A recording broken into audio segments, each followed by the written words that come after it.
Hello, am I audible? Yes, you are audible. You may start anytime you're ready. Great, thank you so much. I'll also turn on my camera as well. Just some notes. I guess this is a bit sensitive topic, so there might be some usage of graphic language. Just a trigger warning to start off.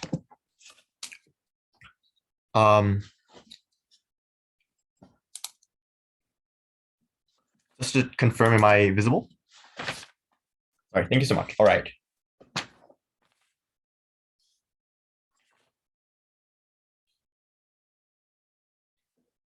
Okay, starting my speech in 3, 2, 1.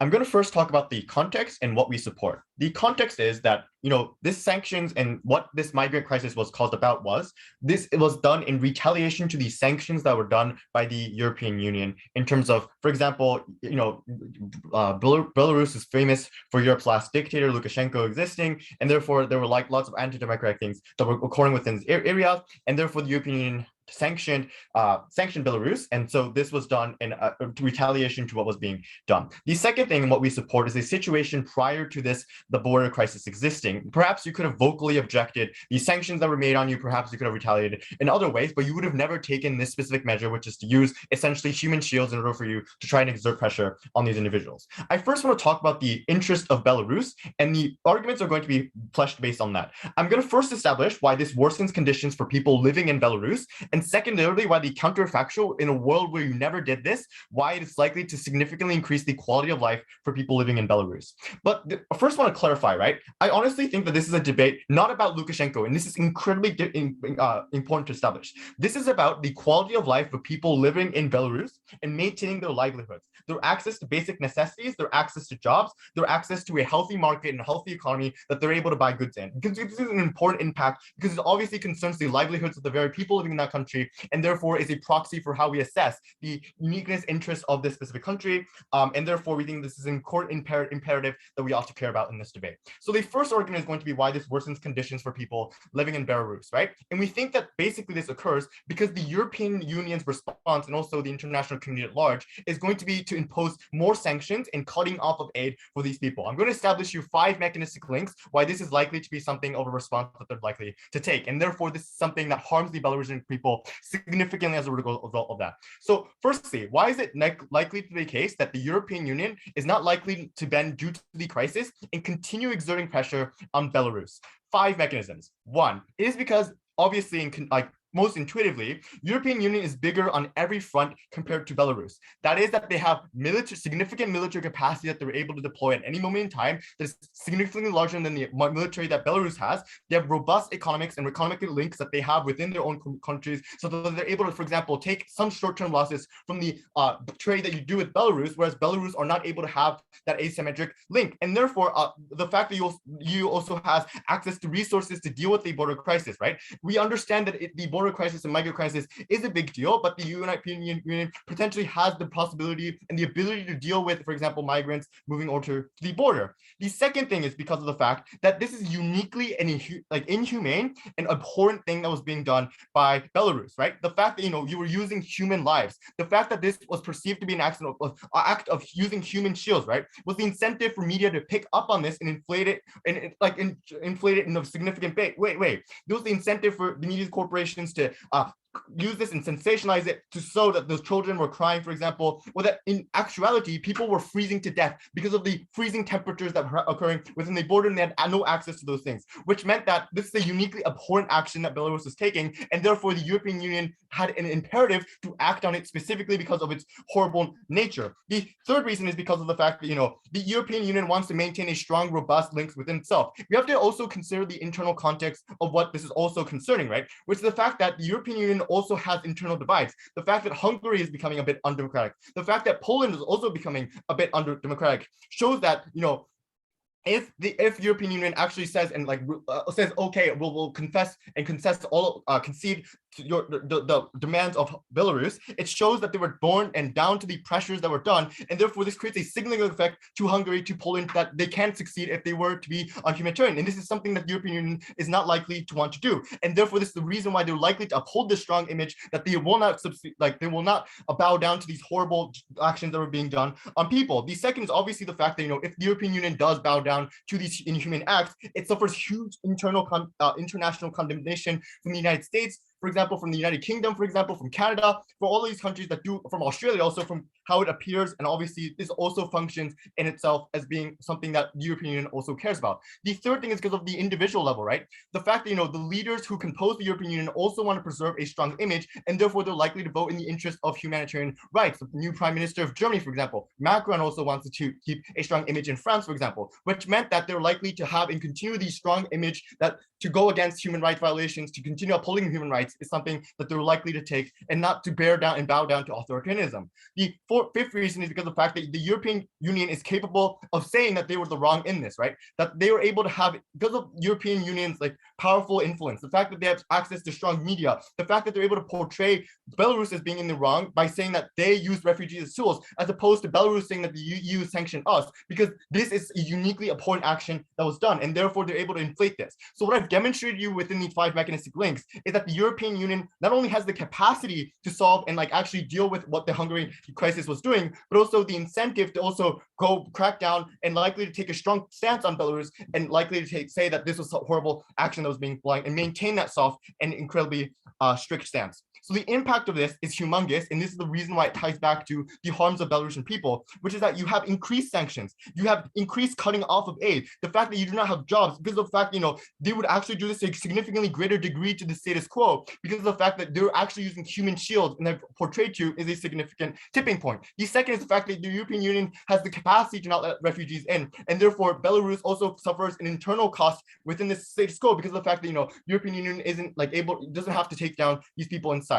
The third thing is that obviously this suffers from an international scale, because insofar as the European Union portrays Belarus as causing these problems, means that the international community at large also sees Belarus as being an evil actor, and therefore the worsening of trade with all other peripheral actors also that Belarus also has access to. So why in the counterfactual does this get better, right? And we also, as I told you in my introduction, support a stance in which they condemn them through rhetoric and condemn them through other means, but never this specific means. And I want to also demonstrate why, even in the worst case scenario on our side, even if you even if you just say something go against them rhetorically, you don't have as increased sanctions in the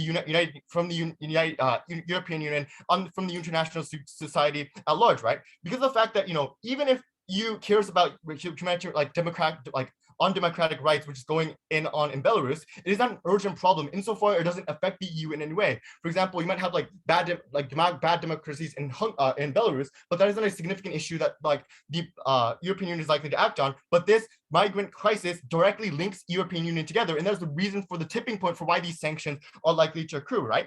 But we think that there are also 2 other mechanisms. One is the fact that countries will continue trading with Belarus, right? Because prior to this huge crisis, not many people knew about it, because the fact that you had that refugee crisis was the reason why you inflated it in media narratives, and the fact that you then put a huge narrative on top of Belarus that they were inhumane, and therefore they only see Belarus as just one small country in Europe that might be anti-democratic, but so therefore they would never have that trade, they would still continue to trade. But the second is the fact that you get significant corporation pullout from Belarus because of the fact of negative PR, right? Because it is right now under the status quo, the fact that Belarus has caused human rights violations, and the fact that corporations are complicit in that if they trade with Belarus means that there's a significant disincentive to trade with these people, and therefore this meant that obviously you would never trade with these people. But on the counterfactual world, these countries might be undemocratic, but so is Russia, and so is China, and so therefore this isn't the tipping point for you to cut corporate restrictions. So all of those reasons, we think that the impact is significant because you have better conditions, you have access to basic necessities, you have access to aid, you have access to corporations that are able to have jobs that are important to the Belarusian people. That's for a start why we're very proud to propose. I thank first Affirmative for that fine remark. Now to open the case coming from negative, I call upon the first negative.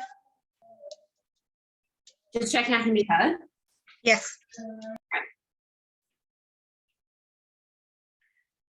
Three things to talk about at first. Firstly, clarification of setup. Secondly, why this gives Belarus unique leverage. And finally, about how it diverts attention away from the bad things that are currently happening in Belarus. Firstly, in terms of setup, The first thing I want to do is clarify what Belarus, as stated in the topic, actually means. Side Affirmative tries to tell us that it is Belarus as a nation. I think there are a few reasons why that's not true. First of all, the motion explicitly states that is the actor that manufactured this border crisis. That is, it is not the nation in a whole, it is specifically Lukashenko. Secondly, it cannot be the nation as a whole because the nation has different interests. They are not unified over one universal cause. That is to say, the dictator Lukashenko has different interests to the people who have different interests to the military, who have different interests to the police. It is virtually impossible for all those groups to come together and have a unified interest to create this border crisis. That is why it is Lukashenko that's interest we are interested in this debate. What are Lukashenko's interests? Firstly, it is power preservation. Secondly, it is not caring about the citizens at all. Note the fact that Belarus is considered the last true European dictatorship. By that point, it is clear that power preservation and not giving a fuck about the citizens is their most important interest. Secondly, who is Belarus's main opposition? That is the EU and Western powers generally. Things like sanctions, things like condemnation, things like travel bans are incredibly popular from the EU and from the US to Belarus. They have been happening historically. Thirdly, when did this border crisis start? This year, after the Belarusian presidential election. Note the fact that in this election, most people voted for the opposition leader, but obviously it was the incumbent dictator who was able to to be successful. Note the impact of that was an incredible amount of protest to the point where the response from Belarus was executions. It was people violently protesting. It was people literally disappearing because the government took them away. That means that there was an incredible amount of negative attention on Belarus from the EU and from the US. This was an incredibly useful way for them to divert the attention from their internal corruption to the border crisis and in turn put part of that fault on Poland instead. The point of the sanctions that they were going to receive from the EU, had they not manufactured this, would have been so crippling to the point where the most elite people in the government would not have been able to function outside of Belarus. That would be incredibly terrible for them. That is why the refugee crisis was initiated. That is why it is good for Belarus. It protected people from literally dying, the most important people, to Lukashenko. Firstly, why does this give Belarus leverage? The first thing to say is that Belarus is a poor country, it is politically isolated, and is not in the EU. That means that when Affirmative tells us that there are other options for Belarus to gain leverage, that is not true. Why? Because the other more traditional options for Belarus to gain leverage would mean that the opportunity cost for them would be giving up some of their power internally. That is not in the interest of Lukashenko. He has no incentive to create something like a free election, for example, because previous results prove that he would lose that election. That is absolutely not within his interest. Second of all, why did a crisis specifically give them leverage? The first thing to say is that there is always division about migration within most countries, but specifically within the EU. That is to say, countries in Western Europe are in favour of refugees, whether countries in Eastern Europe are increasingly becoming, as stated by Affirmative, more authoritarian, more nationalist. That's countries like Poland and countries like Hungary, to the point where they are violently racist. That means that they are going to react to the migrant crisis in different ways to Western Europe. How does the West react? They take a humanitarian stance. They care about how they look to other countries. They care about human rights. The East, on the other hand, is incredibly ruthless and they are far more likely to crack down. Why is this divide important then? Because the EU, in its own constitution, requires complete agreement from all member countries. That means that Belarus uniquely created a huge division within the EU about the border crisis. Why is the impact of that good for Belarus? Firstly, it means that the EU disagreed on the extent of sanctions that Belarus should have received. That is because immigration is a huge issue, and some people thought yes, and some people thought no. That uniquely gave Belarus leverage in a way that they otherwise would not have been able to do. Second of all, because Hungary and Poland are so anti-immigration and anti-refugee, they were uniquely able to decrease the sanctions for Belarus. That impact is massive. Why? Because if we take Affirmative's characterization that we're talking about what's good for all of Belarus, that is still good for us, because less sanctions are good for everyone in Belarus. If these sanctions had applied, not only would the elites have been fucked, but the everyday citizens would have been absolutely monumentally screwed over. Obviously, it is in their incentives to decrease the amount of sanctions that they received. Second thing that Belarus was able to do was re-emerge tensions that previously existed within the EU. That is, they were able to split the EU in a way that is incredibly uniquely powerful to them. That is, particularly considering countries like Poland and Hungary are on the precipice of going against the EU. Having Belarus, having those people more on their side than on the EU side is incredibly useful to them. That means more generally that thirdly, you weaken the EU. The more disagreement and the more controversy there is within the EU is incredibly good for Belarus, because that is a far more effective way to whittle down the EU's power and to whittle down the amount of sanctions that they have to deal with. Fourthly, it changes political incentives of other countries. That is to say, now other countries have historical experience of how Belarus can use their political power to create leverage in ways that are manipulative and useful for Belarus. That means they're more likely to cater to Belarus. That is obviously helpful and in Belarus's incentives. Secondly, why does it divert attention in a way that's productive for Belarus? Firstly, internally, secondly, externally. Firstly, internally, because they are able to shift the political issue from being an issue of internal corruption to an issue of the other entering Belarus. Why? The population of Belarus is incredibly racist. That is to say, they don't want immigrants either. They have no reason to want refugees entering their country. That means that it diverts citizens' attention from the leadership of Lukashenko and from the fact that he got back in power despite not being voted in to the attention of immigrants potentially entering that country. Given the election in 2020 was almost a loss, this is incredibly strategic for Belarus because they can focus on vilifying these villains instead as a government. Note the fact that this government particularly has a huge amount of media power. What does that mean? It means that they can manipulate the story to seem that Lukashenko himself was not the person that brought these refugees in the first place. So they can twist and thwart that narrative in a way that makes citizens believe that those refugees and those immigrants are the evil other and that Lukashenko is the savior. What is the impact of that? It means that people forget to get the dictator out, and considering the amount of xenophobia that exists and considering the political potency of those kind of issues, that's uniquely powerful. Secondly, externally, Belarus is able to divert attention from themselves to Poland. Why? Because other countries are less concerned with the human rights abuses that internally exist in Belarus and instead focus on the border crisis. That is to say, human rights watchdogs now are scrutinizing Poland's response to the border crisis rather than Belarus's instigation of the crisis in the first place. That shifts that bad media attention away from Belarus and means they can get away with doing more bad things which are in their interests instead. That means it is politically brilliant for Belarus. It is a huge distraction. At the end of this speech, it is so important to note the unique benefits that this kind of border crisis brings to Belarus. They do not have any other way to do it in their EU. All of that would go against their interests, proud to affirm. Negate. I thank the first negative for that fine remark. Now to continue the case coming from affirmative, I call upon second F.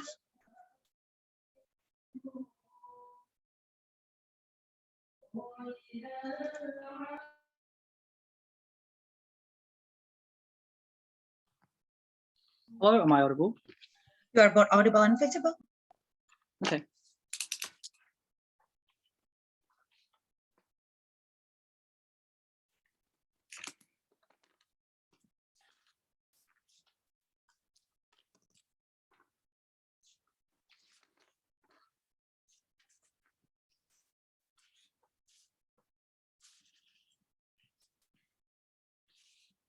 Starting my speech in 3, 2, 1. I can't believe I have to start this speech with a bit of clarification, because this negative assume contends that Belarus is Lukashenko. This is untrue for 3 reasons. The first is that obviously there's a distinction between a motion that says this house as CCP would do something and a motion that says this house as China would do something. Obviously the latter is more comprehensive in a way that it includes the people within Belarus, within China as well. That is exactly applies to this motion as well. The only defense that the negative has to offer in this debate is that the actor is the one that manufactured it. But that is not how debating works. It just gives a perspective slip into the round, I don't think that was a meaningful defense of that particular definition. But secondly, even if we were to accept that this was true to some extent, we would argue that this is less important severely for the reason that it is obviously one person within millions of people that exist within Belarus. I would argue on the basis of comparative is the more people within the Belarus that deserves more consideration in this debate, just purely on the consideration of weight. But lastly, even if you find none of these to be true, I'll just argue that all of our arguments actually apply to their metric as well, and we win on their on the basis of their metric as well. I will flag it out for you when that happens. Firstly, I just want to respond to the bizarre claims that they make in their speech. The first claim that they make is that this creates unique leverage for Belarus to be able to fuck over the EU, and that basically, allows Lukashenko to defend his position. Firstly, it's unclear why Poland is necessarily violent in a way that they treat the migrants in the status quo, because obviously there are walls, for example, in the border that kind of stops and prevents migrants from entering the borders in the first instance. What they do at best is shoot water guns at migrants. It is unclear why this is a particularly violent method of repelling, for example, migrants in the first instance. It is unclear why it was in the interest of Poland to do this either as well, because if it is true that Poland knows that they will be criticized for doing a specifically anti-human rights thing, then obviously to the extent they have alternatives, they have an incentive to deter themselves from committing the most violent type of oppression in the first place. But second of all, it is largely unclear why the West would disagree with the specific means that Poland takes in this debate. The reason for this is obviously because it is in the West's interest to deter migrants from flowing into EU for vast number of reasons. Firstly, obviously they want to protect their economic rights, for example, and specifically this particular sentiment is strong in the status quo for the reason that people see their economies as being fucked over, for example, because of COVID, for example. This is a specific moment of time where nationalism is at all-time high, which means the people who live in the West obviously care about their jobs and the security of their welfare more so than the caring about some migrants that they do not know, that they have no relations to whatsoever. This means that the West is actually likely to support whatever measures Poland is taking in the status quo, so it is unlikely why this leverage works in favor of Belarus in any sense. This is their first argument out of this debate. The second and the most bizarre claim that they make in this debate is that, well, Lukashenko is going to be able to shift narratives. They said, firstly, that they'll be able to shift domestic narratives. This is just so crazy. First of all, if it is true, as the negative claims, that Lukashenko has control over the media, it's really unclear why there's a necessity for you to create another narrative in the first place, because if it is true that you have control over the narratives, then you presumably have that control to the same degree under our set of accounts. You can shift away your blames even under our set of accounts. It is unclear why this particular method was necessary to begin with, but secondarily, even if you have these narratives going on media, realistically speaking, who the hell would believe the narratives of the media that is controlled by Lukashenko, specifically because migrants within Belarus, for example, is going to say, well, Lukashenko promised us that we'll get a free pass into EU, and he is not delivering on his promise, specifically because people lost trust, as per the characterization of that first negative speech, whereby probably opposition leaders are literally being cracked down upon in the status quo. If this is the case, I would argue that this just creates another tool to attack Lukashenko as opposed to provide him a means of defending his position. The last thing that they said is that, well, Poland is going to be criticized, not Belarus. But importantly, people who run the media are not stupid idiots. They know that it is Belarus that promised, migrants entry into the EU. They know it is Lukashenko that created the cause of the problem. And if it is true that Poland is not as violent as they claim them to be, it is largely unclear why the shift happens in the first instance. The international community would rather criticize Poland. That is first negative out of the debate. First question in this debate is whether or not the migrants would be accepted in the first instance, because this seems to be the contingency of the argument about leverage in the first place. I would argue that this is unlikely to be the case.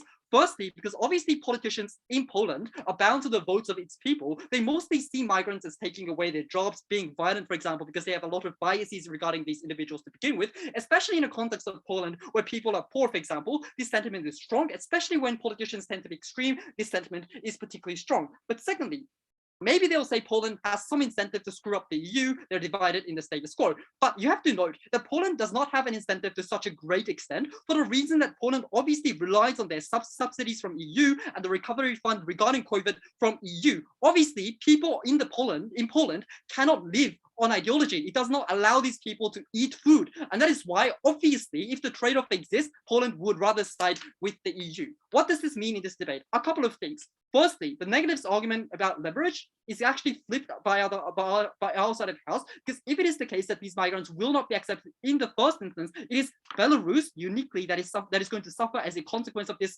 manufactured crisis. But secondly, and more importantly, this creates massive negative consequence on the people of Belarus on a couple of different levels.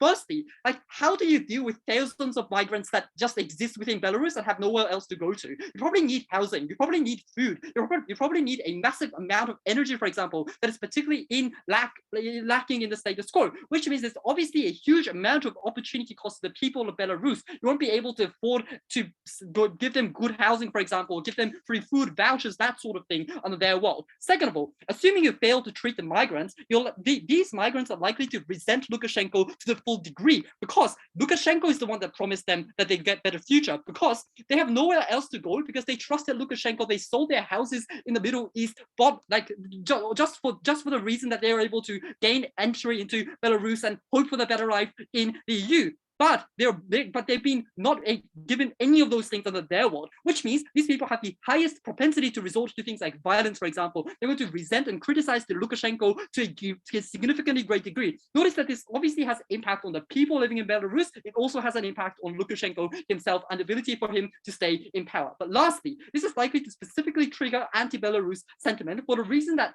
obviously the status quo is pretty bad, but it's just that, politicians being jailed, for example, this one is largely different from the ones that currently exist, because it is literally people dying. This is where you ignite the very anti-sentiment against Belarus that allows the international community to allow things like sanctions imposed on Belarus. That is likely to be the tipping point in this debate. But assuming that the EU accepts immigrants into their own borders, why is this still unlikely to be good for Belarus? The reason for this is because this is likely to be the tipping point at which sanctions and the level of sanctions drastically change, because this has direct implications on the lives of individuals on the ground. It takes away people's jobs. It takes away their welfare support, for example. And these are individuals that are most vocal about skepticism, which is why EU has maximum incentive to be able to do good and do service for the people that are discontent with this particular decision made by Lukashenko. Note that this is going to justify things like economic sanctions that at general times hurt yourself as well, because this is something that there needs to be to some extent defensive, for example, because if you do not act on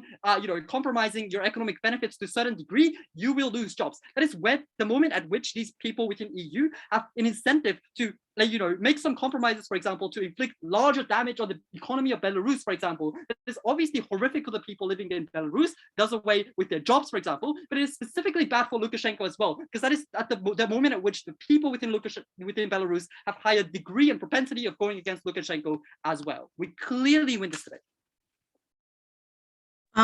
Second neck, just a second. I'll be back. Wait.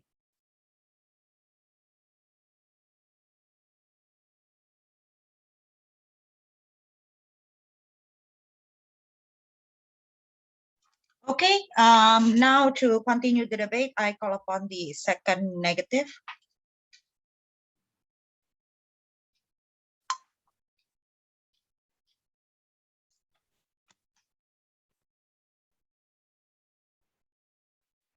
I'll start my speech in 3, 2, 1.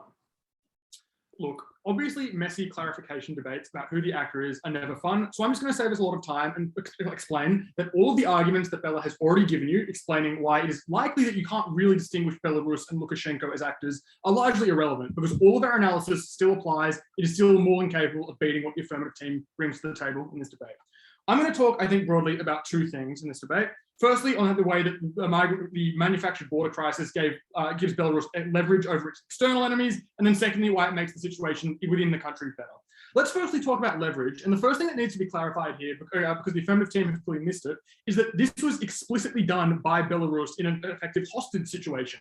The reason the border crisis was manufactured in the first place was so Belarus could say to the EU, if you attempt to leverage sanctions above and beyond what you have already put on us after the 2020 presidential election was found to be fraudulent, it was basically saying to Europe, if they went any further than that, then they would release, effectively a horde of migrants into their borders, and it would be their problem, and they would be the ones stuck holding the bag and dealing with the consequences. The important thing to note about that is that had a massive impact on the internal politics of the European Union, because as we explained, Poland and Hungary and other members of the Eastern Europe's the Eastern European bloc within the EU are virulently anti-migrant in a way that the West is not. It was prepared to do anything it took to prevent that from occurring, to prevent it from undermining Poland and Hungary's ideology of increasing sort of white Christian nationalism. And the important mechanism we bring you there that goes completely ignored by that second affirmative speech is the fact that the EU has a structure that requires unanimity, so it requires unanimous support for sanctions to be leveraged. If Poland or Hungary object to sanctions being placed upon Belarus, they are single-handedly capable of sinking that in the European Council or the European Parliament. And that was the crucial thing in this debate that the affirmative team missed. Because as we explained, Poland was more than willing to bear the cost of having to put soldiers on its border. It was more than willing to deter those migrants from entering its borders, no matter what. Because unlike what second affirmative tells you, they have a history of disobeying the EU. They have a history of being willing to skirt the line. There have already been investigations into whether the EU should sanction one of its own members, Poland, for ignoring its rulings, for doing things like ignoring the rulings of the European Court of Human Rights, for doing things like imposing laws that explicitly go against EU principles about free markets. There are obviously incentives for Poland to be able to do this, particularly Poland's domestic government led by the Law and Justice Party, which is massively populist, which massively is, has its political success from opposing the EU and opposing migration. Obviously, this prevents a perfect opportunity for them to continue to benefit from that. It gives them the perfect opportunity. And in order to prevent migrants from crossing their border, what they would have done and will continue to do over the long term is continue to block or whittle down sanctions against Belarus. So even if you accept the affirmative team's framing that this is about Belarus's national interests as a whole nation, at that point, if you get Poland to block sanctions because you can constantly hold up the threat of a flow of migrants into their borders, they are going to block sanctions on your behalf. You are better off as a nation. That was the leverage. That was the mechanism that was entirely missed in that previous speech. So let's firstly talk about, the first thing I would want to talk about is actually just some more material about sanctions that I think needs to be whipped a bit more and goes under-responded to.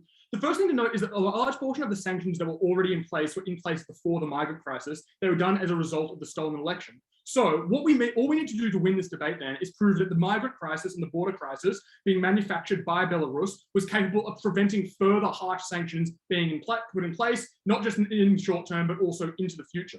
I think that's the burden that we need to meet in this debate. The pushback we get from second affirmative is to say that, well, the West will also be anti-migrant because they have incentives to be, politically racist or sort of xenophobic. So the EU will actually respond as a unified bloc to this. I think there are two responses to this. Firstly, this is literally just empirically untrue. We saw what happened in the last migrant crisis when Germany took 1 million Syrian refugees while Poland literally built chain link fences on its borders to prevent migrants from getting in. There is obviously a distinction between the politics of Western and Eastern Europe in terms of when it comes to refugees, particularly from the Middle East, particularly who come from sort of ethnically and linguistically different backgrounds. But secondly, we explained that we're actually able to sidestep this mechanism because even if Western Europe also opposes the presence of migrants, they still want to do things like put sanctions on Belarus because of their human rights violations and that sort of and all of that. So, but what we'll explain is that Poland is going to prioritize keeping migrants out over the human rights situation within Belarus. So even if the West also wants to keep the migrants out, they still want to sanction Belarus. And at the point where Belarus can now hold those migrants above the head of the rest of Europe, Poland will still block the sanctions on their behalf. So that characterization ends up being entirely irrelevant to the debate. But the second thing I want to talk about then is in regard to the long term. I think the thing that is missing from the affirmative team's case is a recognition of the fact that Belarus had very few other alternatives because it was already the last dictatorship in Europe. It was already widely reviled by the EU. It was a country that was small, that was poor, that was basically seen as nothing more than a puppet for Russia. Obviously, at that point, it had almost no other forms of leverage or conventional forms of leverage because it was already sanctioned for being a dictatorship. It already was poor. It was already unlikely to listen to anything the European Union had to say. What this what the refugee at the border crisis was able to uniquely do was give them leverage that otherwise would not exist, but also could be repeated at any point in the future. So this is a far better form of security for Belarus because now they know that if the EU considers sanctions again, they can literally just fly in more migrants and do the same thing. And if that is effective at preventing sanctions, or at least preventing as severe sanctions as would exist in the affirmative team's world, where the leverage is weaker, then that is clearly enough for us to take the debate. And I think on that note, it's worth pointing out that even if this does, as they say, lead to worse relationships with their neighbours, things like people like the EU will viscerally hate Belarus, and their other neighbours will also hate them. I think it's important to note that one, that is incredibly marginal. They already hate Belarus and have done for decades, particularly in light of the recent stolen presidential election. But secondly, you only need, it doesn't matter if your neighbours like Poland hate you. All they need to do is hate migrants more than you, which as Poland's government has shown is something that it absolutely meets the criteria for. They will continue to block sanctions or whittle them down such that they do not have to accept migrants, because that is how devoted they are to it. That is why the material about leverage is very much still standing in this debate, and the second affirmative can't claim it means nothing, because at the point where you have countries like Poland willing to do anything to keep their countries white, to keep them Christian, at that point the sanctions will fail because of the EU's requirement for unanimity. So let's then talk about internal problems within Belarus.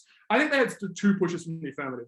The first is that there's like a direct financial and social cost of importing these migrants, simply because they cost money to do so. It causes unrest within Belarus and things like crime. I think there are two things to note in response to this. Three things. Firstly, it's actually just not that expensive. You don't have to give them, like Belarus as a state is not giving them any form of financial support or accommodation or logistical support. It is literally just flying them in and then being like, well, you're on your own now. So it's not that expensive in the first place. Secondly, there's pretty good empirical evidence that Belarus is capable of cracking down on crime. See literally what Bella described when they just disappeared a bunch of protesters. Crime within Belarus is not really a problem when they have that extensive of a security state. But thirdly, you have to weigh this up. Even if it does cost money and cause unrest, the cost of future sanctions that we are uniquely able to prevent when you have the leverage of holding a future migrant border crisis over the rest of Europe, that is far preferable than absorb. That is far preferable to to absorb the cost of importing migrants and doing this and letting them free, rather than the cost of future sanctions, which are likely to be crippling to an already underdeveloped nation. Poland is also incredibly likely to be violent. It will take the attention off. We will talk more about that. At the end of this debate, the most important thing to note was that the leverage offered by a migrant crisis being manufactured by Belarus literally could only exist in our world, and that's why we win the debate.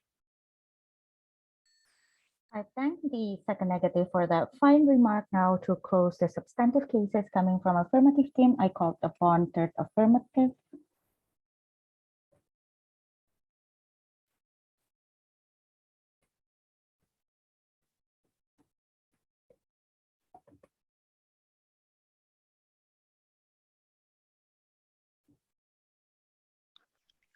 Am I visible and audible? Yes. Okay, thank you.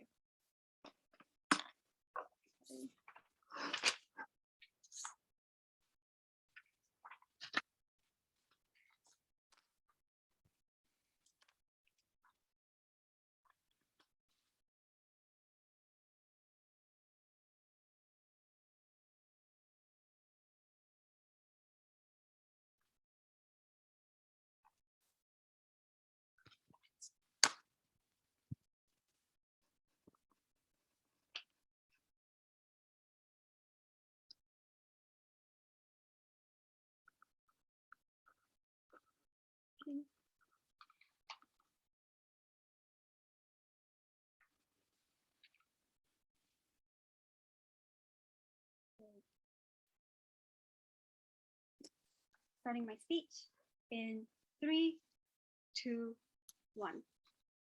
Three things in this speech. Firstly, regarding the definition of the debate and the interest of Lukashenko, engaging with their worst case scenario or best case scenario in which Lukashenko is somehow relevant to this motion. Secondly, talking about the migrant crisis within Belarus and how having a huge influx of refugees within Belarus is going to harm the people on the ground. And lastly, talking about the EU response, and which side is more likely to lead to increased sanctions by the EU. So firstly, let's talk about the definition of this debate, right? And I'm honestly surprised they thought this debate was about Lukashenko for the reason of, firstly, English, like Belarus is a country, it is not a person. I don't know how you can interpret Belarus as being Lukashenko. It's just like vocabulary wise, it just makes no sense. But the mechanisms they gave was that firstly, it was Lukashenko that manufactured the crisis, not Belarus, right? And this makes no sense because obviously Belarus does what Lukashenko decides to do. So if Lukashenko decides to manufacture the crisis, that's what Belarus ends up doing, right? That's what you can see in the rhetoric of their side when they say that Poland will react violently to refugees. Obviously, it's not Poland as a nation doing it, it's Poland police, it's Poland government,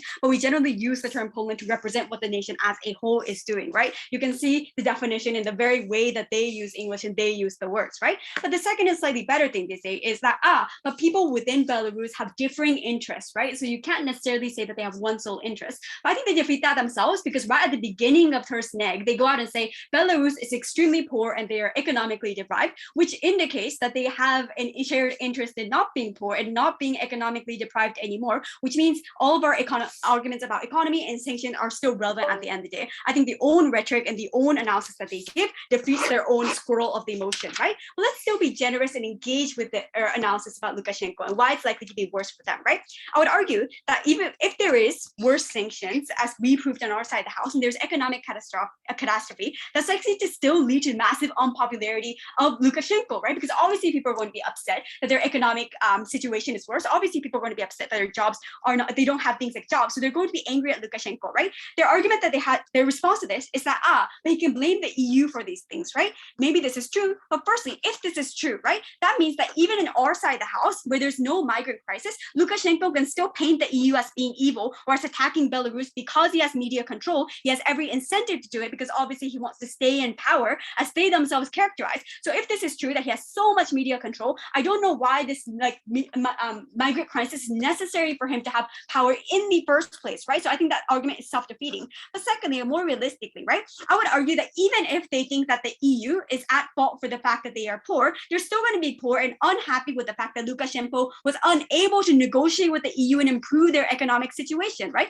For the reason that they always have expectations that Lukashenko is going to help them somehow, even if it is the EU's fault, that he should find some way to improve their situation, right? Which means that even if they blame the EU, they're still going to be angry at Lukashenko for the fact that he failed to deal with the situation and negotiate with the EU, which is why it's still massively unpopular for EU and it's better on our side of the house, right? Then they say that it's comparatively better because you divert international attention from Belarus's democratic harms to things like how Poland is violently dealing with the refugee crisis, right? Firstly, this is already preempted by Ryosuke, but we talked about how the Belarus is comparatively poor and has very little influence, whereas the EU has huge amounts of influence. It has things like media institutions, it has huge amounts of international trust and established reputation, which means that it's more likely that the international community believes the EU and thinks that the Belarus is at fault for the humanitarian crisis, as opposed to blaming EU or blaming Poland for the humanitarian crisis. What this means is that it's unlikely that people are going to blame Poland or focus on Poland. They're more likely to focus on Belarus and the way that they're using people as human shields in order to deal with this crisis. All came from Ryosuke, no response from them, right? But secondly, I would argue that it's likely to be worse in their side of the house, right? For the reason, again, as Ryosuke said, in the status quo, there's not a lot of,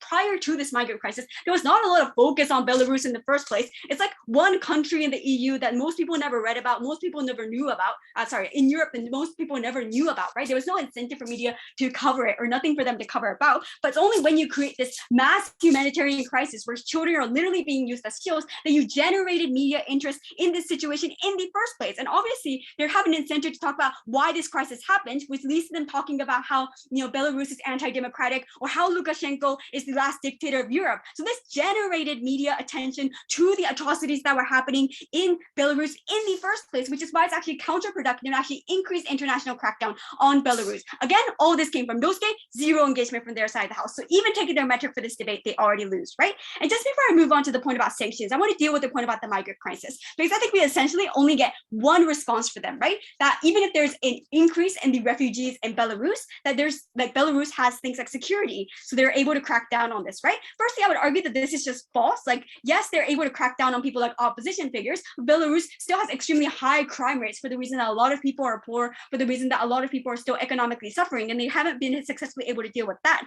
But secondly, even if this was true, I think they underestimate the sudden scale of this, right? As in, you suddenly have millions upon millions of refugees within your country that are poor, that are deprived of jobs. I would argue that they're not going to be able to suddenly increase their military capacity, suddenly maintenance, and suddenly increase their police capacity to deal with all this sudden increase of refugees at once. So even if they're generally good with security, I would argue that they're not able to deal with the sudden influx, right? But thirdly, even if this was true, right? I would argue that this is still bad for them to the degree that they're cracking down on refugees and actively killing them, right? That means that there's increased international condemnation of Belarus. There's things like increased crackdowns, which is not just bad for Lukashenko, which is their actor, but it's also bad for people on the ground because obviously it means that there's increased sanctions towards Belarus. It means that there's increased international crackdown, which means that the economic lives of people of Belarus on the ground are also deprived, right? I think that we clearly take this point about the migrant crisis. But lastly, I want to engage with their point about sanctions and the EU's response, which I think is the main and most relevant case coming from them, right? Their main case is that we create leverage against the EU because we create divides between Eastern Europe and Western Europe, right? I would argue that this is just, and like the EU requires like a unanimous vote, so it's unclear why this is work, right? Like firstly, I would argue that like the reason why this migrant crisis happened was because the EU unanimously voted to sanction Belarus in the first place, right? What this indicates is that there's already a consensus among East Europe and West Europe to actually sanction and to crack down and to go against Belarus. So the motion itself and the reason why the migrant crisis happened already implicates that there's some sort of consensus to tackle Belarus in the first place, right? But secondly, right, even if this wasn't true, we already argued why the East and West were likely to have aligned incentives, right? Firstly, we argued that the EU and Poland were likely to have shared interest in refusing refugees in the first place for the reason that the West, even though they on face like value things like democracy, they still fundamentally don't want refugees in their country for the reason that it's unpopular, right? That's why they have things like, for example, refugee camps with bad situations, right? That's why they themselves have violently turned down refugees in the past. What this means is that they both have an aligned incentive to try to reduce refugees from entering Europe, which is why EU, for example, is not criticizing Poland for the way that it's currently cracking down on refugees, etc. They've been largely complacent and allowing of it, right?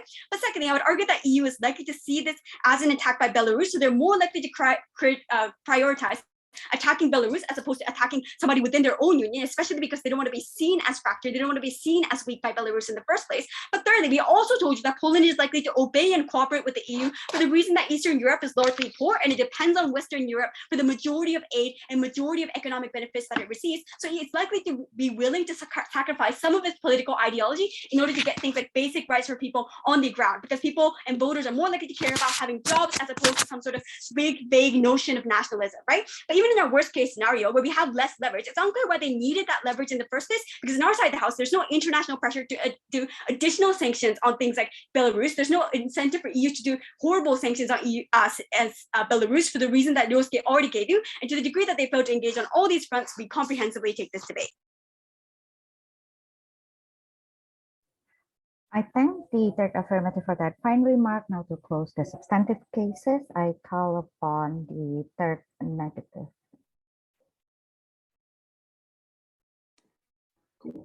Sorry, my video isn't working. Can I just confirm people are, I'm audible? Yes, you are audible. Thank you.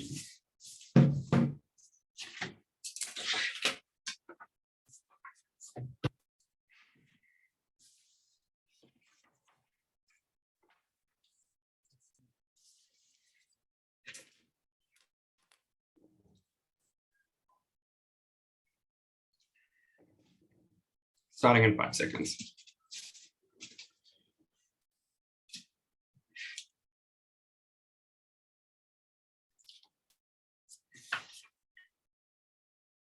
Regardless of who you think the actor in this debate is, both teams agree and both teams prioritize the material about sanctions, because both teams recognize that sanctions hurt the people of Belarus, they hurt Lukashenko as well, and they're generally something that is more important than any other marginal issue in debate. And that is why negative team takes this debate, because we're able to quite clearly provide reasons as to why those sanctions are likely to only get worse on their side of the house. And actually this manufactured crisis was the only way that Belarus could claim some sense of bargaining power. That is why it is a clear win to negative on the most important issues in this debate. 3 points I'm going to deal with. Firstly, I'm going to briefly go through framing, secondly on sanctions and the EU response, and finally on domestic outcomes and Lukashenko's popularity. So firstly on framing, I'm going to briefly deal with the actor stuff here. They say that, it's the Belarusian people, not Lukashenko. They give a bunch of reasons for this. I think we give enough responses to cast some doubt on this, so at least in your mind as adjudicating this debate, you probably have to engage with both worlds as to what could possibly exist.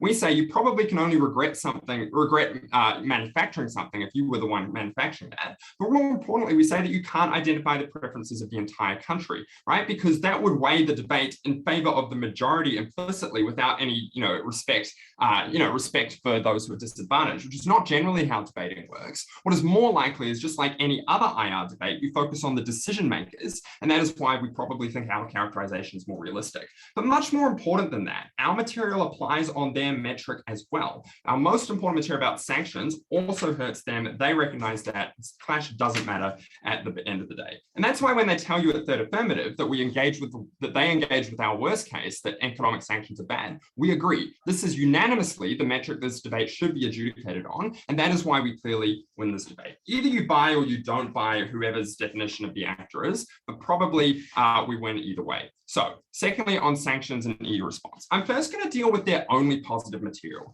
And this was dealt out at first, but never really whipped by second or third that much. They give us 5 reasons, right? So there's power imbalances, media attention, cohesion between the EU and the leaders having personal incentives, international pressure, and the ability to say that Belarus started it. All of those reasons are reasons why they say sanctions might get worse on their side of the house. The problem with this analysis is all of that only matters if the marginal change in sanctions getting worse is actually significant. And we provide you a number of reasons down the bench why that is unlikely to be the case. Firstly, we tell you there is already a huge rivalry. They are literally worst enemies. Belarus has been a dictatorship for 30 years. It has no good relations with most of the EU at all. It's unclear why there'd be any reason that they would stop this. But second, we told you these sanctions were specifically in response to the rigged 2020 election, right? Which means they were already massive, but they were also already, like, the reason for them being on was already there. And insofar as, the government is unwilling to give up power, which is very, very likely, those sanctions are going to continue to be in place and continue to not really change anything except hurt the people. The third thing is both teams agree that Belarus has no bargaining power, right? So whichever team is able to prove we get a better bargaining chip is going to be the team that wins this debate. That is why we win, because on their side of the house, they are already maxed out with what they can pressure the EU to do. That means 2 things. Firstly, that their marginal harm is very, very small, right? Because in their best case, sanctions get a little bit, stay the same, but they don't actually get that much better because they don't provide any path to removing those sanctions. But secondly, I think there's reasons why I think, countries like Russia will always support Belarus. So it's unclear if it's going to be that much of a marginal change as well. I think the much more important material on this point is our positive material. We tell you that countries in the EU like Poland and Hungary that don't want lots of refugees into their borders are likely to object to, the EU continuing to sanction them. Why is that? We give 4 reasons. I think firstly is they're already dealing with the aftermath of years of a refugee crisis that peaked in 2015, but is still going very, very strong, still draining all their social support systems. They clearly don't want any more. Secondly, they have a revealed preference to keep those refugees out. That's why Poland's considering putting up a border wall against Belarus.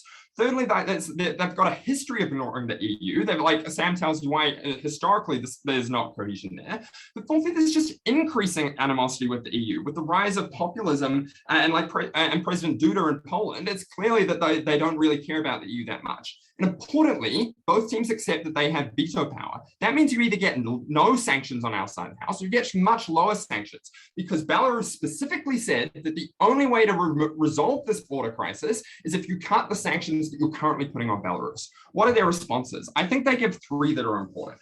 First, they say, well, Poland is reliant on the EU because of things like COVID resource. But despite this, President Duda has been rebelling increasingly in the past 2 years. It's unclear why in the real world that is actually enough of a reason for them to, sacrifice all of their social support systems. Secondly, at Third Affirmative, they say, well, the EU already voted to sanction, so clearly there is the public will to do it. 2 responses to this. Firstly, that means they will continue to do so on their side of the house. It makes all your harms much worse. But secondly, it doesn't engage with the specific mechanisms we give you as to why refugees are that tipping point. The final response they give us is that, well, Western Europe doesn't want refugees either.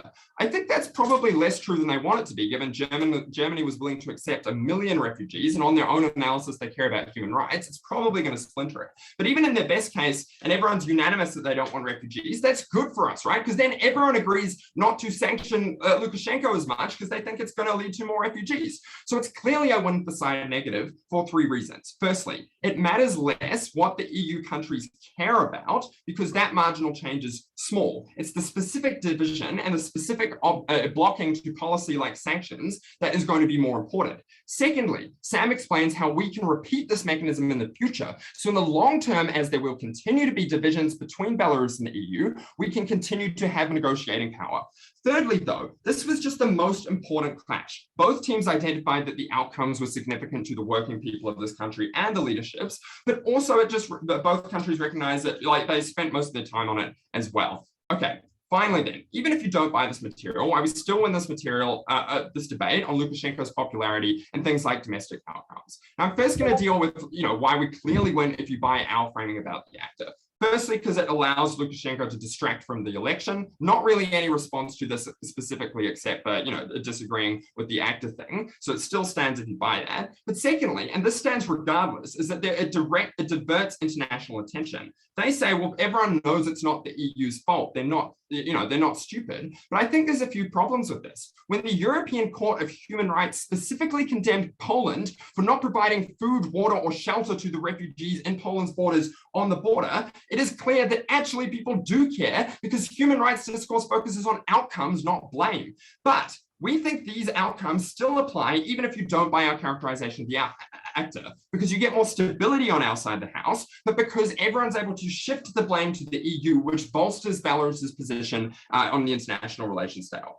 What do they say? They say, well, it'll be expensive. There'll be lots of unrest. 3 problems with this. Firstly, Sam gives you a number of reasons why you're able to deal with it probably, and you can crack down on them. Secondly, all these migrants want to go to Poland, right? This border is clearly quite porous. In the long term, at least, they're definitely going to migrate over it, so it's not your problem anymore. But thirdly, if the scale is big as they say, that's more reason why Poland is likely to care, bolsters our other point. A third affirmative, they'll say, well, people will blame Lukashenko for the sanctions. That's contingent on the sanctions being better on their side of the house, but also we say they have media control. Look, at the end of this debate, largely things like public reaction and outcomes were contingent on sanctions, and their strongest pushes in all the material was still contingent on marginal change of perception by the international community, which didn't engage with our specific material about policy change. So proud to negate.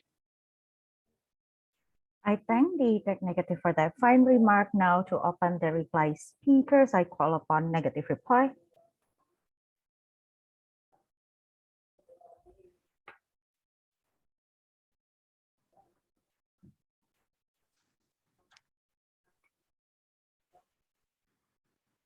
Two issues in reply. Firstly, on the leverage Belarus gets by manufacturing a border crisis, and then secondly, on the internal ramifications for Belarusian politics. Let's talk about leverage, because this was by far the biggest issue in the whole debate. We get 3 pushes from the affirmative team in response to our material about how Belarus uniquely gets leverage. The first is that the EU has already clearly put sanctions on Belarus unanimously, so it cannot be that hard to get agreement in order to sanction Belarus unless we don't get that much leverage. But this is exactly our case. This is like what third affirmative says is exactly what we mean. The sanctions that were unanimously put on Belarus by the EU happened before the border crisis, before Poland had every incentive in the world to block them. Since then, the EU's requirements for unanimous votes have been exactly the reason that further sanctions have not been applied, because Poland's overwhelming interest is to prevent a refugee crisis on its border. And we're at the point where Belarus and its government are explicitly saying, we are only doing this so long as sanctions are being considered. We will stop if you stop trying to sanction us. That gives every reason in the world for Belarus to have leverage in a way that they otherwise cannot achieve in the affirmative team's world. The second push they have is that, well, the Western Europe and the Western members of the EU are also racist, so the EU isn't actually that divided. The problem with this push, though, is that, as we explained, it is irrelevant because these Western European countries do heavily want to sanction Belarus. And at the point when Belarus explicitly makes that causal link, saying, if you try to sanction us, then you will get a refugee crisis, that has massive implications because it only requires one member state of the EU to fold because they do not want a refugee crisis. So even if those countries are also racist, the fact that they want to sanction Belarus is now made impossible by that very same racism from all member states, which is why Belarus again gets an immense amount of leverage from dangling a border crisis over the heads of the rest of Europe. The final push we get that is really the only one that directly addresses this is the claim that, well, Poland is very heavily dependent on the European Union, so it will actually comply with their demands for unanimity and allow sanctions to go through. But we explain that history says otherwise because Poland and its ruling Law and Justice Party have an extensive history of doing the exact opposite, despite all this time still being exactly as economically dependent. They still are being attacked by the EU Court of Justice for blatantly ignoring their rulings. They're still being attacked by the EU for putting up a wall during the 2014 Syrian refugee crisis. They are still being attacked for their media laws, which are concentrating power in friends of the government. Poland does not listen to the EU. Obviously, the EU has very little leverage over them to get them to change their mind. And so what Poland decides will basically go in terms of deciding whether sanctions occur. And at that point, it is obviously better for Belarus to have the power granted to them by manufacturing a border crisis. I think it is very telling then that the affirmative team effectively drops their pushes that Belarus has other forms of leverage after first speaker, because they clearly do not. They are a poor, isolated country that is already hated by the rest of Europe. A refugee crisis is the only way they get any sort of change and any form of prevention of future sanctions, both in the short and long term. And that was far and away the most important impact in this debate, because those future sanctions, regardless of who you thought the actor was, were going to be far more devastating to Belarus than any internal cost of flying in migrants and manufacturing a border crisis, which they have the best capacity to do again in the future. But let's talk about the internal factors, because we get two pushes here from affirmative. The first is that you get a direct cost internally, things like, you have to pay for them to import them, and then you get subsequent crime. But the first thing to give you is to suggest that this is relatively minor. We're not talking about millions of refugees overrunning Belarus. It's tens of thousands at best. And we also just mitigate a lot of this by pointing out that a lot of them want to migrate. Belarus is a pretty strong security state. It's pretty easy for them to, racially profile refugees, I suppose. But secondly, all of this is still outweighed, because even if there is a direct cost, even if there is a political cost, the sanctions are far worse, and only we stop the sanctions, obviously still a massive win. And the material then about negative attention Belarus gets is completely irrelevant, because that negative attention doesn't mean anything if it can never actualize into sanctions, which we explain that it uniquely cannot in the negative team's world. Taken at its highest, Belarus loses money and has a worse reputation, but that must be weighed against our biggest contribution, the fact that sanctions are now impossible and Belarus is capable of preserving its interests into the future. That was why the negative team clearly won for this debate. I thank the negative reply for their fine remarks. Now to close the debate. Affirmative reply seems to be ready anytime. Audible? Yes. Okay.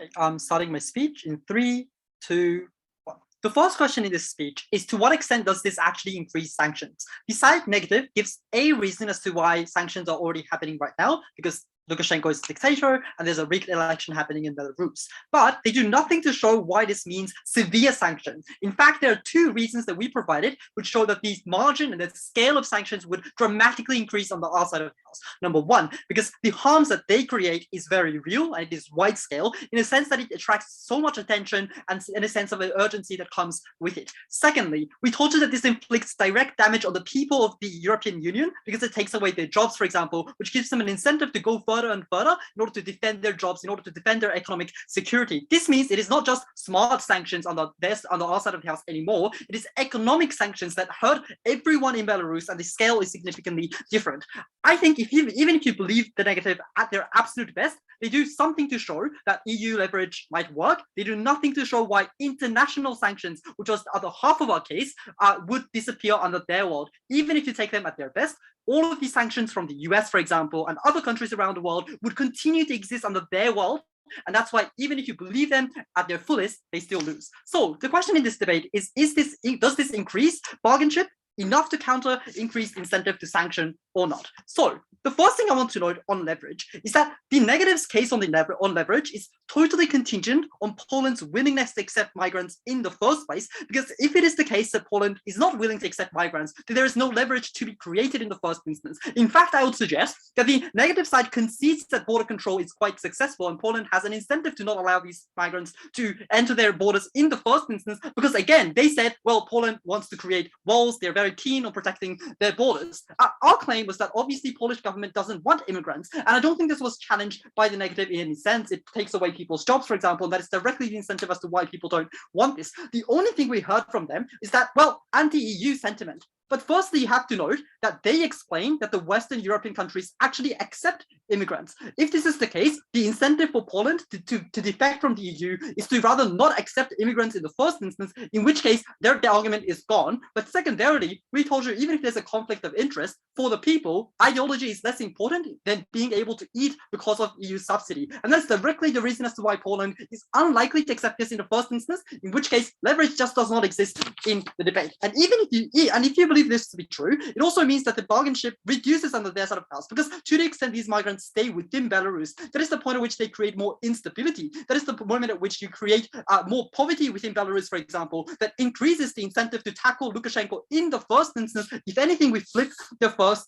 case. The second thing that they say is that, well, EU unanimous support is necessary in order for you to do sanctions. Number one, we told you that Lukashenko and sanctions on Lukashenko is currently unanimous, and I don't think the negative does anything to show why the incentives change under their world. As of they just burden push to us without really providing a reason as to why there is a valid burden pushing. But secondarily, like, the real question is whether or not Poland would be able to defect in instances in which it wants to.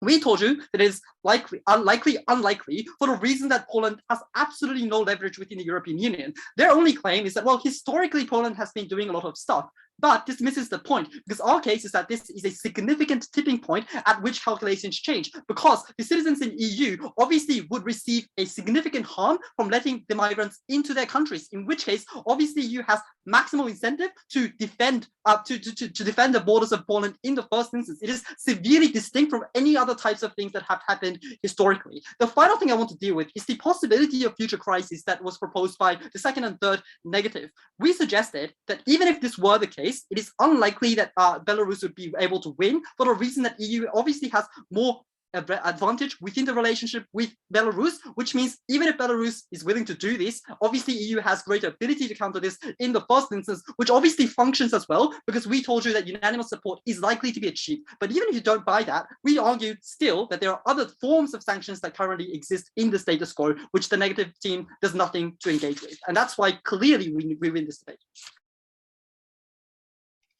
By that, we conclude our debate today. Thank you very much for the speakers. Is there any